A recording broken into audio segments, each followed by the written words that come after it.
কথা একটাই, হেলেন জেরিনের বিকল্প হেলেন জেরিন এর বাইরে কাউকে আমরা চিনি না, দেখিনি।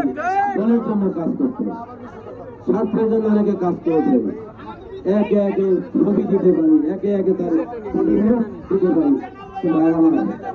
এটা নিয়ে কথা বলবো না, গবেষণা করবেন কেন্দ্রীয় নেতৃবৃন্দ।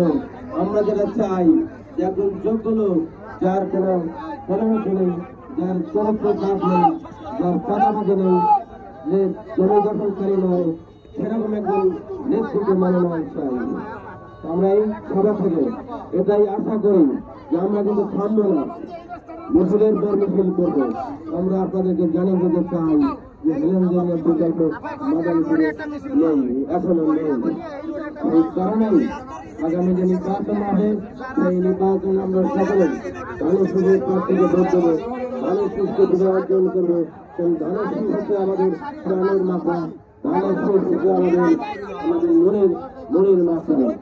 এই মাত্রার সাথে থেকে আমরা প্রার্থীকে বিজয় করবো ইনশাআল্লাহ। এই মাত্রা নির্বাচনটা এই দেশ এবং জাতিকে সামনে এগিয়ে নেওয়ার নির্বাচন। এইটা বাংলাদেশের মানুষের স্বপ্নের নির্বাচন। দীর্ঘ 17 বছর আমরা কেউ ধরে থাকতে পারিনি, তাহলে আমরা আজকে সময় পেয়েছি, যাদের কারণে যে কারণে পেয়েছি তাদেরকে মূল্যায়ন করতে হবে।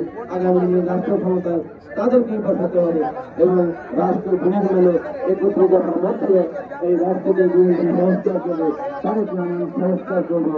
এই বক্তব্য রেখে আমি আমার বক্তব্য শেষ করছি। আল্লাহ হাফেজ, সকলকে ধন্যবাদ।